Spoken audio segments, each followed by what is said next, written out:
On February 26, 1991, the Iraqi desert had become a graveyard of steel and fire. 34 Iraqi soldiers lay scattered across the sand, their bodies still warm, their weapons unfired. Not a single one of them had seen the Americans who killed them. The Republican Guard soldiers had been the best Iraq had to offer. Saddam Hussein's elite, men who had survived 8 brutal years of war with Iran, men who had been trained to fight and die for their country.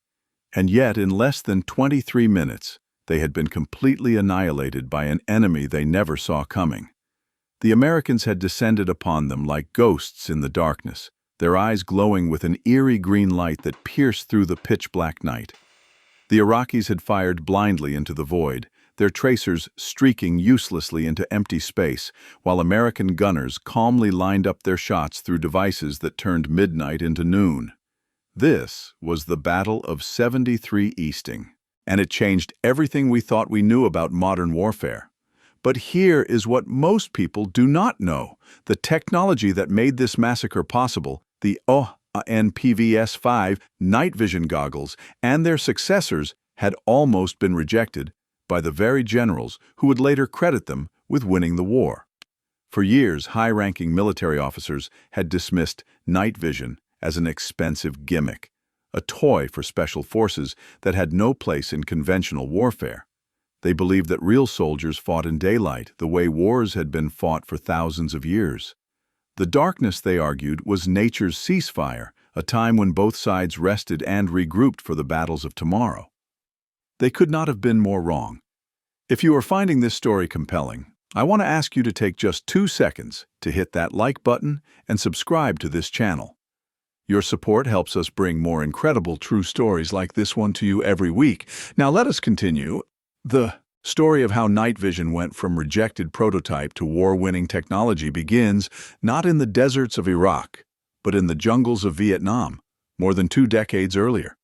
It is a story of stubborn visionaries fighting against institutional inertia, of young engineers who believed they could give soldiers the ability to see in the dark, and of the terrible human cost that finally convinced the military establishment that the future of warfare would be fought under cover of night. Lieutenant Colonel Marcus Holloway first encountered night vision technology in the summer of 1967 at a classified facility in Fort Belvoir, Virginia. He had been summoned from his posting in West Germany to witness what the Army Night Vision Laboratory called a revolutionary breakthrough in battlefield technology. Holloway was skeptical. He had heard promises of revolutionary breakthroughs before. Usually they amounted to nothing more than expensive equipment that broke down in the field and got soldiers killed.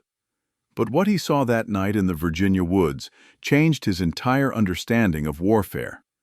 The demonstration began at 2200 hours in a forest so dark that Holloway could not see his own hand in front of his face. The technicians handed him what looked like a bulky pair of binoculars attached to a complicated headset. They called it the PVS-2 Starlight Scope, the first generation of passive night vision devices that could amplify existing starlight and moonlight to create a visible image. When Holloway raised the device to his eyes, his breath caught in his throat. The world transformed before him. Where there had been impenetrable darkness, he now saw trees, bushes, and the silhouettes of men moving through the forest. Everything was cast in an otherworldly green glow, but he could see. For the first time in his military career, he understood that darkness was no longer a barrier. It was an advantage waiting to be exploited. The potential was immediately clear to Holloway. If American soldiers could see at night while their enemies remained blind, they would have an almost supernatural advantage in combat. They could move, observe, and engage targets without ever being detected. They could turn the enemy's greatest ally, the cover of darkness, into their greatest vulnerability. But Holloway also understood something else. The technology he was looking at was crude. The Starlight Scope weighed 6 pounds and could only be mounted on a rifle. It had a narrow field of view and required at least some ambient light to function. In the pitch darkness of a jungle canopy or the smoke of battle, it was nearly useless. And its price tag, thousands of dollars per unit at a time when the military was fighting an increasingly expensive war in Vietnam, made widespread deployment almost unthinkable. Still, Holloway saw potential where others saw problems.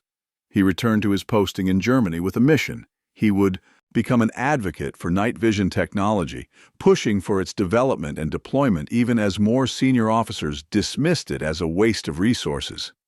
It was a decision that would define his career and eventually help shape the outcome of a war that had not yet been imagined. The 1970s were a difficult time for the United States military. The Vietnam War had ended in defeat, leaving the armed forces demoralized and underfunded.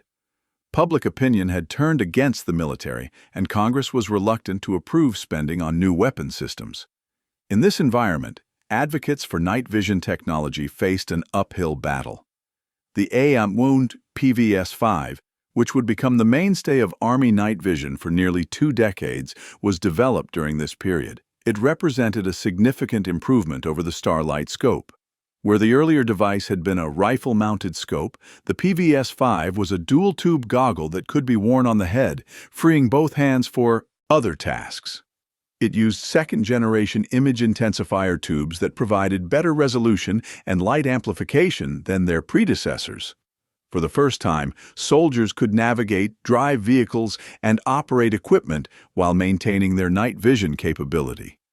But the generals remained unconvinced.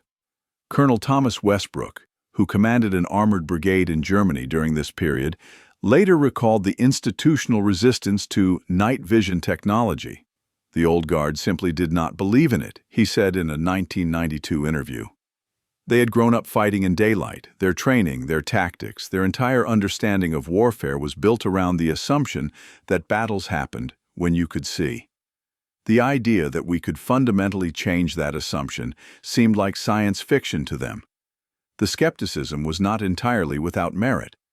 The early PVS-5 goggles had significant limitations. Their field of view was narrow, just 40 degrees, compared to the 190 degrees of normal human binocular vision. They were heavy and uncomfortable, causing neck strain during extended use. They could not be used to read maps or instruments, requiring soldiers to constantly flip them up and down.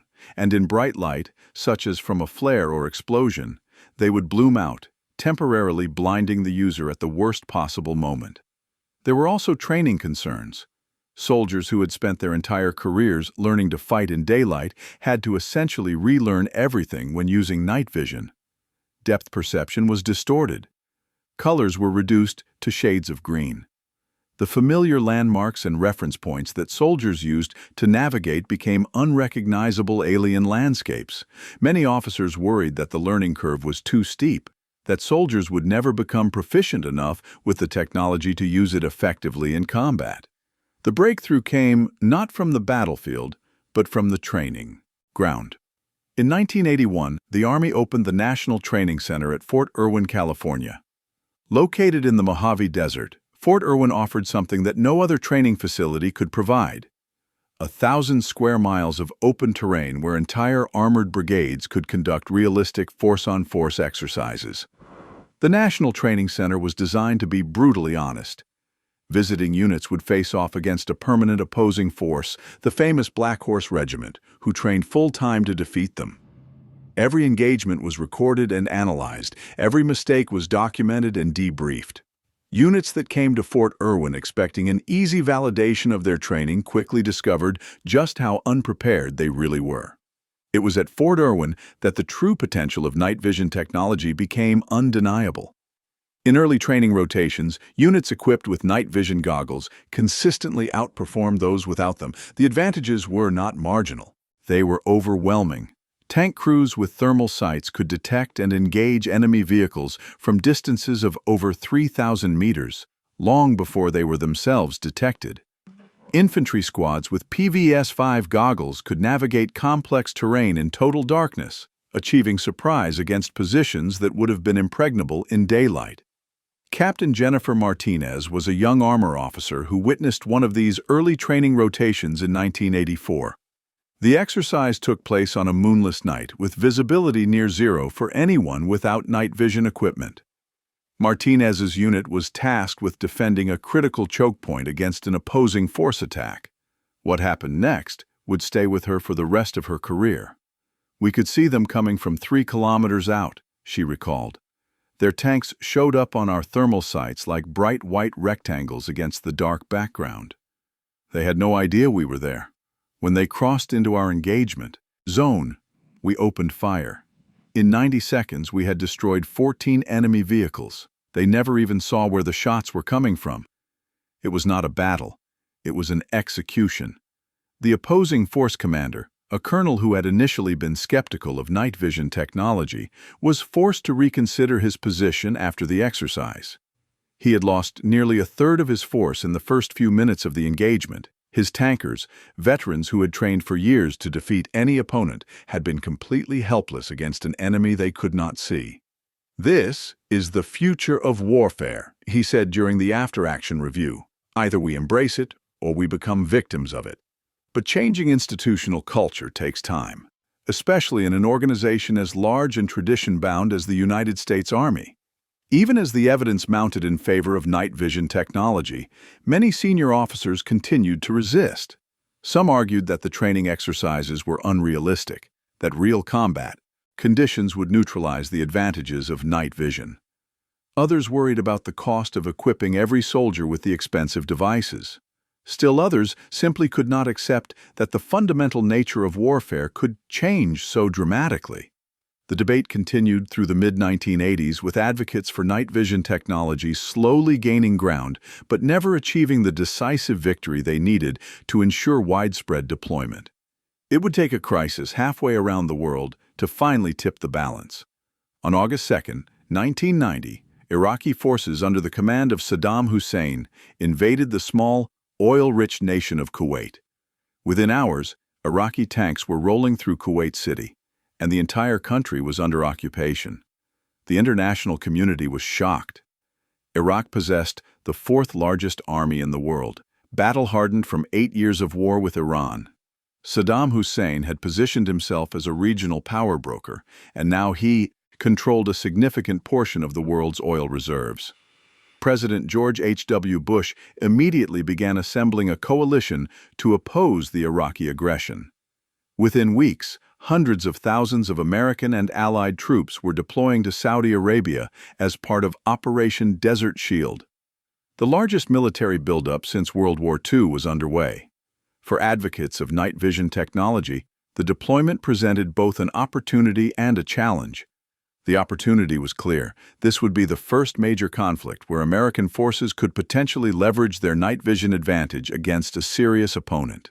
The challenge was equally clear. Despite years of development and training, the Army was still not fully equipped for night warfare. Colonel Robert Harrison was assigned to the Night Vision and Electro-Optics Laboratory at Fort Belvoir, which was responsible for supporting night vision equipment in the field. He later described the frantic weeks following the invasion of Kuwait as a race against time.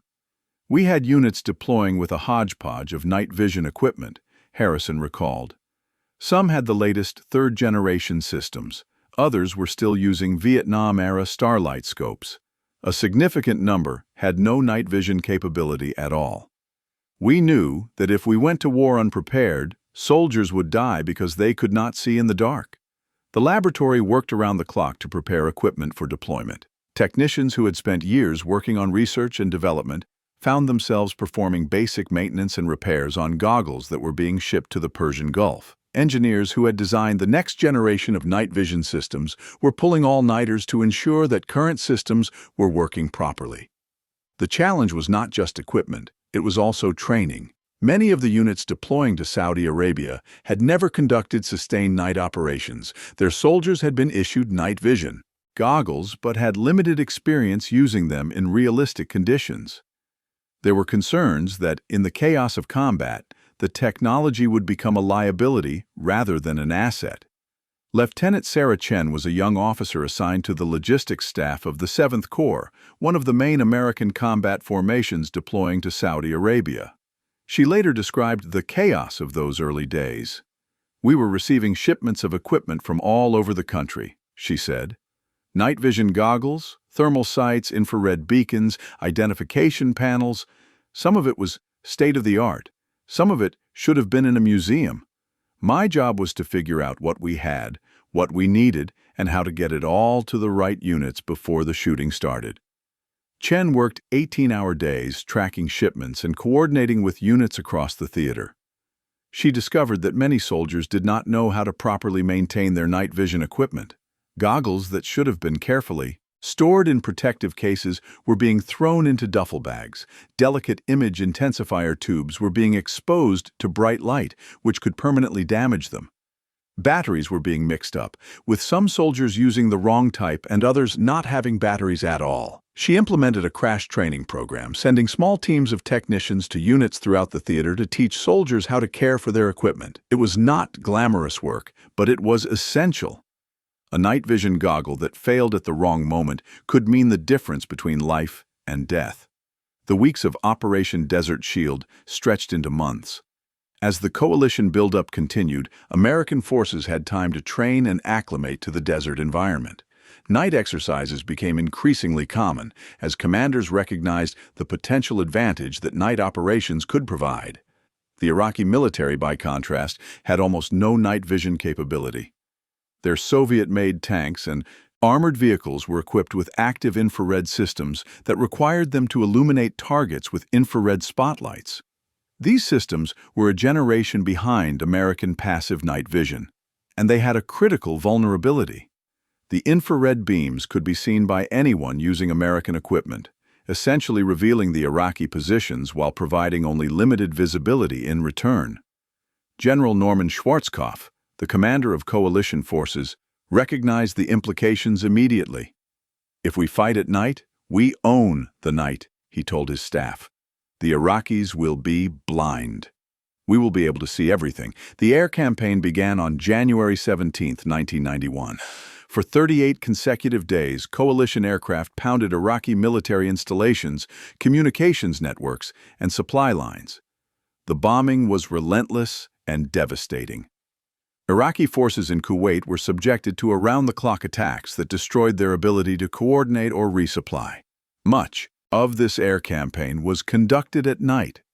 American aircraft, equipped with forward-looking infrared systems and night vision-compatible cockpits, struck targets that Iraqi air defenses could not even see. Pilots reported that Iraqi anti-aircraft fire was often wildly inaccurate, with gunners shooting blindly at the sound of approaching aircraft rather than at the aircraft themselves. The footage broadcast on television networks around the world showed a new kind of warfare. Grainy green images of precision-guided munitions striking their targets with surgical accuracy. Thermal video of Iraqi vehicles exploding as they were hit by missiles launched from aircraft miles away. The American public, accustomed to images of costly ground campaigns with high casualties, watched in amazement as technology seemed to transform war into something almost bloodless. But the ground campaign, when it finally came, would prove that the human element of warfare could never be completely eliminated, and it would demonstrate in brutal and undeniable terms the true advantage that night vision technology provided. The ground offensive, codenamed Operation Desert Sabre, began on February 24, 1991. More than 500,000 coalition troops, supported by thousands of tanks and armored vehicles, crossed into Kuwait and Iraq in what would become one of the most rapid and decisive military operations in history. The plan was simple, but audacious. While Iraqi forces focused on the expected invasion route through Kuwait, the main American thrust would swing wide to the west, crossing into Iraq itself and then turning east to trap the Iraqi army against the Persian Gulf. It was a massive flanking maneuver, requiring precise coordination and execution. The key to the plan was speed. Coalition forces needed to move faster than the Iraqis could react, cutting off their retreat and destroying their combat capability before they could escape. And speed, in the featureless desert, meant moving at night. Sergeant Michael Torres was a tank commander in the 2nd Armored Cavalry Regiment, which served as the leading edge of the American advance. His unit was tasked with locating and fixing Iraqi defensive positions, preventing them from maneuvering while the main armored divisions came up to deliver the killing blow. Torres had been in the Army for 8 years. He had trained extensively at the National Training Center and considered himself an expert at night operations. but nothing in his training had prepared him for what he experienced in those first hours of the ground war. "The desert at night was like nothing I had ever seen," he recalled. "It was flat and featureless, with no landmarks of any kind. Without GPS and night vision, we would have been completely lost. Even with the technology, navigation was incredibly difficult. We were moving in a formation of hundreds of vehicles, trying to maintain spacing and coordination, while driving across terrain that all looked exactly the same." Torres's tank was equipped with a thermal sight that could detect heat signatures from several kilometers away. In the cold, desert night, Iraqi vehicles stood out like beacons against the dark background.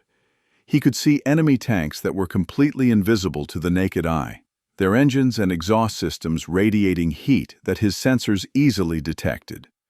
On the evening of February 26th, Torres's unit encountered the first serious Iraqi resistance of the ground campaign. They had reached a position designated on their maps as the 73 Easting, a north-south grid line used as a phase line to coordinate the advance. Beyond this line lay the Republican Guard. The Iraqis were dug in and waiting. Their tanks were hull down in prepared fighting positions, protected by berms of sand that concealed them from direct observation. In daylight, they would have been formidable defensive positions. At night, they were death traps. Torres could see the Iraqi positions clearly through his thermal sight, but the Iraqis could not see him. The contrast was absolute. To Torres, the battlefield was a detailed tactical display showing enemy vehicles, terrain features, and the positions of friendly units. To the Iraqi tankers, the desert night was an impenetrable void, filled with engine noise and the distant sound of gunfire but offering no visual information whatsoever. The engagement began at approximately 15:30 hours local time, as Eagle Troop of the 2nd Armored Cavalry Regiment crested a small rise and came face-to-face with elements of the Iraqi 18th Armored Brigade. What followed was less a battle than a systematic destruction. Captain H.R. McMaster, commanding Eagle Troop, gave the order to engage. American tanks and Bradley fighting vehicles opened fire simultaneously, their rounds striking Iraqi vehicles with devastating accuracy. The first wave of destruction took less than 30 seconds. Torres watched through his thermal sight as turrets exploded off Iraqi tanks, sending plumes of fire into the night sky. Secondary explosions from ammunition stores turned damaged vehicles into infernos that illuminated the desert for miles around. The Iraqis fired back, but their fire was ineffective. Without night vision capability, they were shooting at muzzle flashes and engine sounds. Their rounds landed randomly across the desert, nowhere near the American vehicles that were methodically destroying them. Some Iraqi tankers, in desperation, activated their infrared spotlights trying to illuminate the American positions. The lights only made them easier targets, the infrared beams clearly visible to American night vision equipment.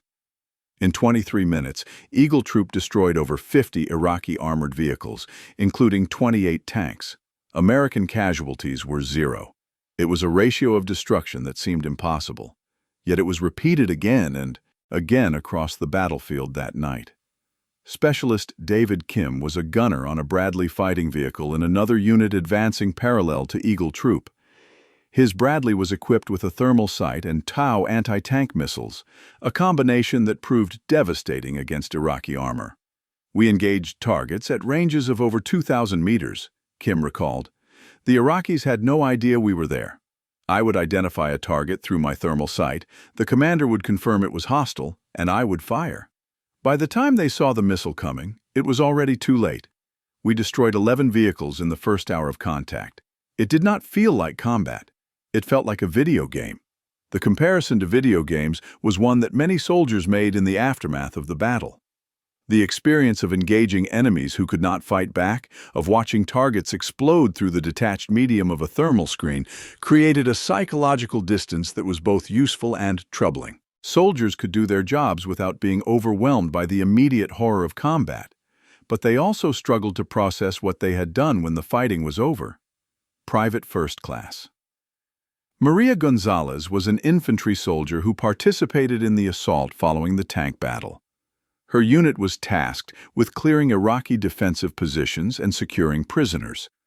What she found haunted her for years. "They never had a chance," she said.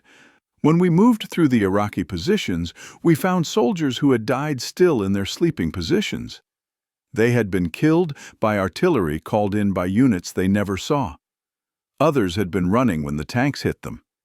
You could see their tracks in the sand, leading up to the blast craters. They were blind, completely blind, and we hunted them like animals." The Battle of 73 Easting was not the largest engagement of the ground war, but it became the most studied. Military historians recognized it as a turning point, the U.S. moment when the full implications of night vision technology became undeniable. In the years that followed, it would be analyzed, simulated, and taught at military academies around the world. But the lessons of 73 Easting went beyond simple tactical superiority. The battle revealed something fundamental about the nature of modern warfare. Technology had broken the ancient equilibrium between offense and defense. For thousands of years, defenders had enjoyed significant advantages. They could prepare positions, coordinate fires, and force attackers to advance into their fields of fire. The attacker needed numerical superiority, typically 3-1, to overcome a competent defense. Night vision technology changed this calculus entirely. When attackers could see and defenders could not, the traditional advantages of defense became meaningless. Prepared positions became death traps. Coordinated fires became impossible. The defenders' only options were to retreat, surrender, or die. The Iraqi army chose all three. Across the theater, Iraqi units collapsed in the face of the coalition assault. Many surrendered without firing a shot, overwhelmed by the technological superiority of their opponents. Others tried to flee, only to be caught and destroyed by American aircraft and armored units that could see them clearly in the darkness. A few fought back bravely, but their courage could not compensate for their blindness. The ground war lasted exactly 100 hours. By the time the ceasefire was declared on February 28th, the Iraqi army in Kuwait had been effectively destroyed. Coalition forces captured or destroyed over 3,000 tanks, over 1,000 artillery pieces, and took approximately 60,000 prisoners. Iraqi casualties were estimated at over 20,000 killed and many more wounded. Coalition losses, by contrast, were remarkably light. The United States lost 148 soldiers killed in action, with another 99 Allied casualties. Some of these were from friendly fire incidents, a tragic reminder that even the best technology cannot eliminate the fog of war.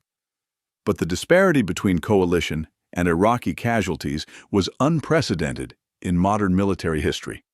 General Barry McCaffrey, who commanded the 24th Infantry Division during the ground offensive, summed up the impact of night vision technology in a single statement that became famous in military circles. "Our night vision capability provided the single greatest mismatch of the war," he said. "We own the night." The phrase became a slogan for the Army's commitment to night warfare capability. It was printed on recruiting posters, incorporated into training manuals, and repeated by generals testifying before Congress about the lessons of the Gulf War. For the first time, the military establishment that had once dismissed night vision as an expensive gimmick fully embraced it as a cornerstone of American tactical superiority. But the story does not end with the coalition victory. The lessons learned in the deserts of Kuwait and Iraq would reshape military doctrine, drive new technological developments, and ultimately transform how wars are fought around the world. In the months following the Gulf War, military analysts conducted exhaustive studies of the campaign. They examined every engagement, interviewed thousands of participants, and compiled mountains of data about weapons effectiveness, logistics, and casualties. The conclusions were consistent and striking. Night vision technology had been even more important than anyone had anticipated. Units equipped with third-generation night vision devices had consistently outperformed expectations.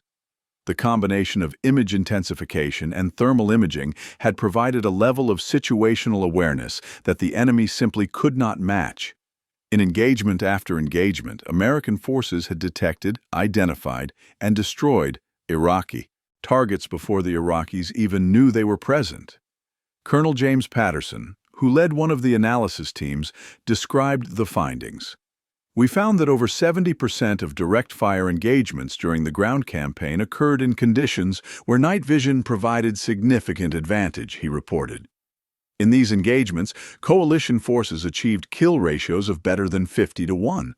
When we looked at engagements where both sides had comparable visibility, either in daylight or with illumination, the ratio dropped to about 10-1. The night vision advantage was not just significant, it was overwhelming. The analysis also revealed areas where the technology had fallen short. The AI and PVS-5 goggles that had been the mainstay of Army night vision were showing their age.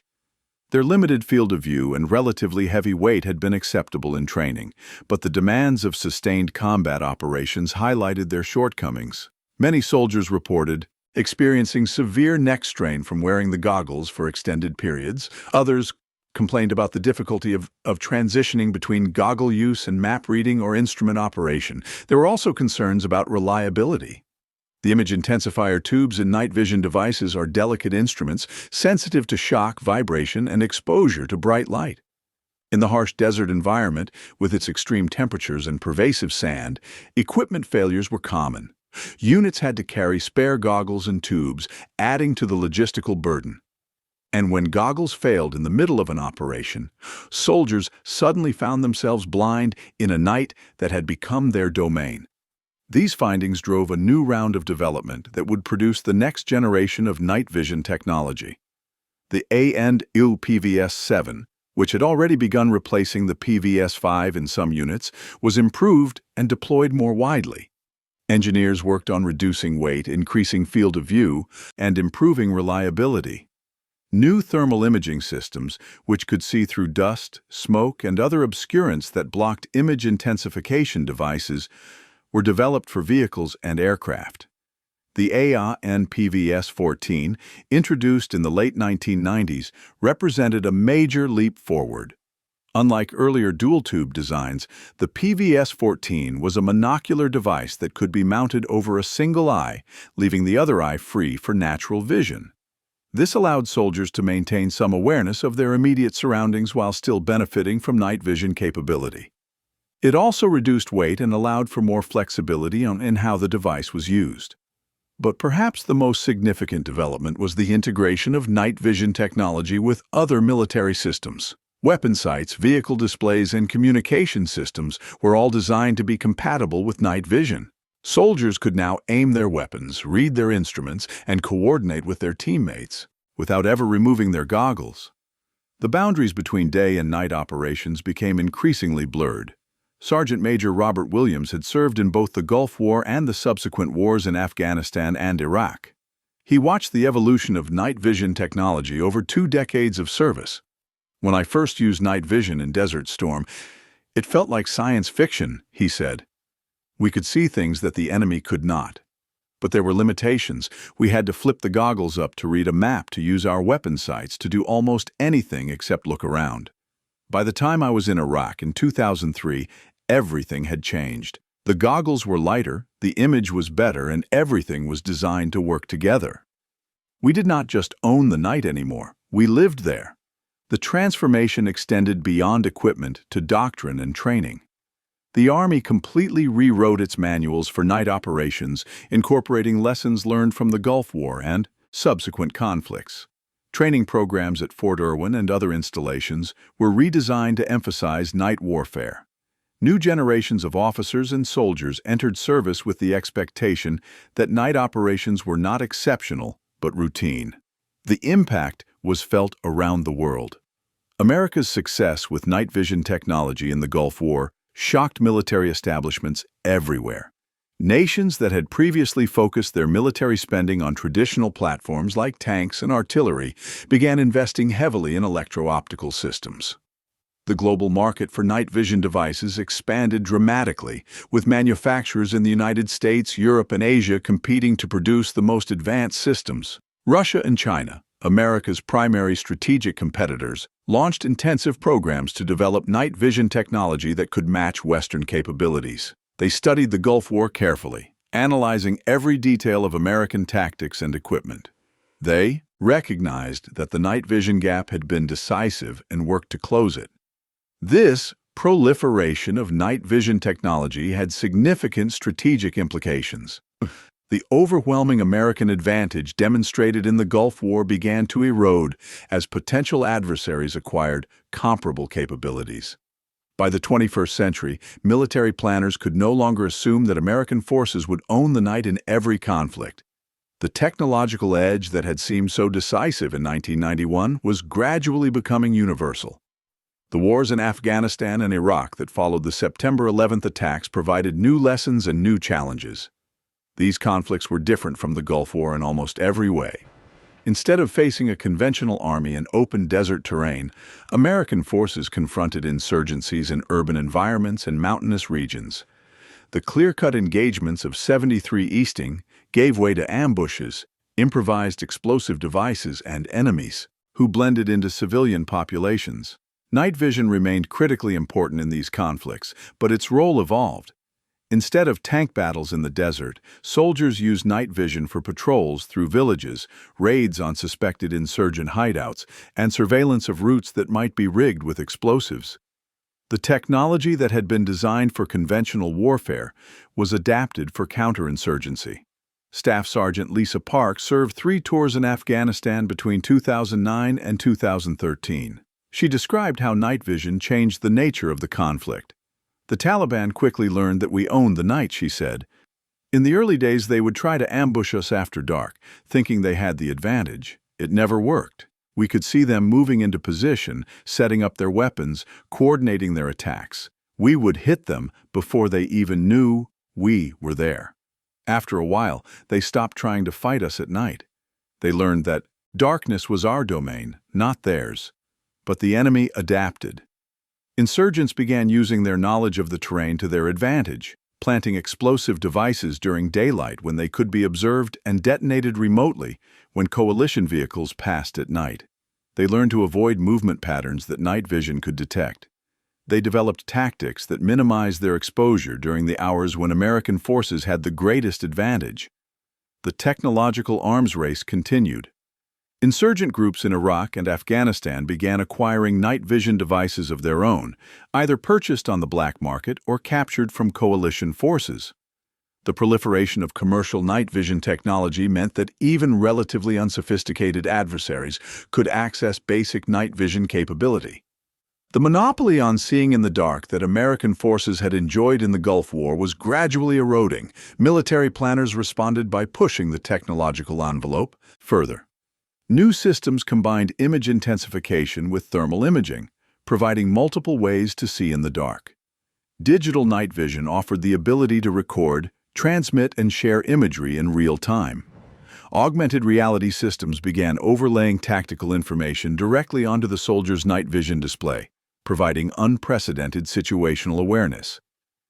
The Ace Pro on PSQ-20 Enhanced Night Vision Goggle, which entered service in 2012, represented a new generation of capability. It fused image intensification and thermal imagery into a single display, allowing soldiers to see both the ambient light picture and heat signatures simultaneously. This combination proved extremely effective for identifying threats that might be invisible to either technology alone. Private First Class. Marcus Thompson was among the first soldiers to deploy with the new system. The difference was night and day, he said with a slight smile at the irony of his words. With the old goggles, you could see people and vehicles, but you could not always tell what you were looking at. With the fused imagery, a person hiding behind a wall showed up clear as day because of their heat signature. A weapon cache buried in the ground was visible because it had a different thermal profile than the surrounding soil. It was like having X-ray vision. But the technology also created new challenges. The amount of information available to soldiers became overwhelming. Displays that showed too much detail could actually reduce effectiveness by distracting attention from immediate threats. Training programs had to be redesigned to help soldiers process and prioritize the information their equipment was providing. There were also questions about the psychological impact of the technology. Soldiers who could see everything were forced to witness horrors that might have been hidden in previous conflicts. The clinical detachment that some had reported in the Gulf War was harder to maintain when the imagery was clear enough to show faces and expressions. Mental health specialists noted increased rates of post-traumatic stress among soldiers who had been exposed to particularly graphic imagery through their night vision systems. Today, night vision technology continues to evolve. The next generation of systems promises even greater capabilities, including wide field of view displays, integration with artificial intelligence for automatic threat detection, and the ability to share imagery across entire units in real time. Military researchers are working on systems that can see through walls, detect concealed weapons, and identify individuals from their gait or heat signature. But the fundamental lesson of the Gulf War remains valid. The side that can see in the dark possesses an almost insurmountable advantage over the side that cannot. This simple truth has reshaped military doctrine, driven billions of dollars in research and development, and changed the nature of warfare in ways that are still being understood.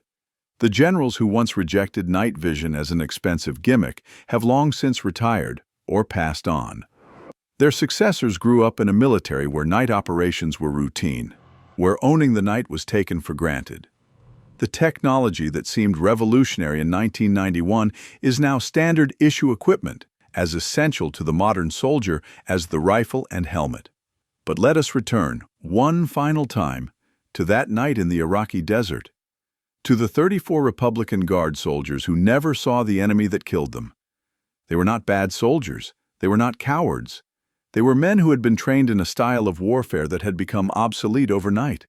They died because their leaders had not recognized that the fundamental rules of combat had changed, that darkness was no longer a sanctuary but a hunting ground for those with the technology to exploit it. Their deaths were tragedy. But they were also a warning. Technology waits for no one. The military that fails to adapt, that clings to comfortable assumptions about how wars are fought, will be destroyed by the military that embraces innovation.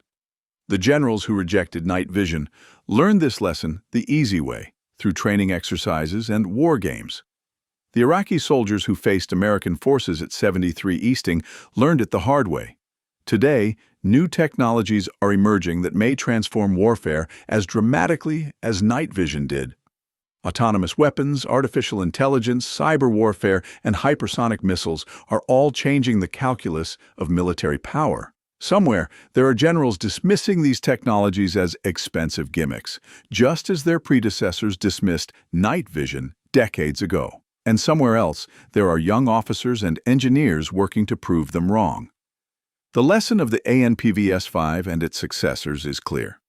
Those who fail to see the future will be destroyed by those who do. In warfare as in nature, the species that cannot adapt to changing conditions will not survive. The darkness that once protected armies from attack has become their greatest vulnerability, and the technology that seemed like science fiction has become the reality of modern combat. We own the night. Those three words, spoken with pride by American generals after the Gulf War, capture something essential about the nature of military power in the modern age. Victory goes not to the strongest or the bravest, but to those who can see what others cannot. The soldiers who died at 73 Easting never saw their killers coming. That is the ultimate lesson of night vision technology. That is the future of warfare. And that is why the story of the PVS-5, from rejected prototype to war-winning technology, matters so much today. For those who would lead armies, the message is simple. Never reject a technology because it challenges your assumptions. Never assume that the future will look like the past. And never forget that somewhere, in a laboratory or a training facility or a young soldier's imagination, the next revolution in warfare is already being born. The only question is whether you will be ready when it arrives. Thank you for watching this incredible story about how technology transformed modern warfare. If you found this video valuable, please take a moment to like, subscribe, and share it with others who might be interested in military history. Your support helps us continue creating content like this. Until next time, remember that the darkest nights often reveal the brightest truths about human innovation and courage.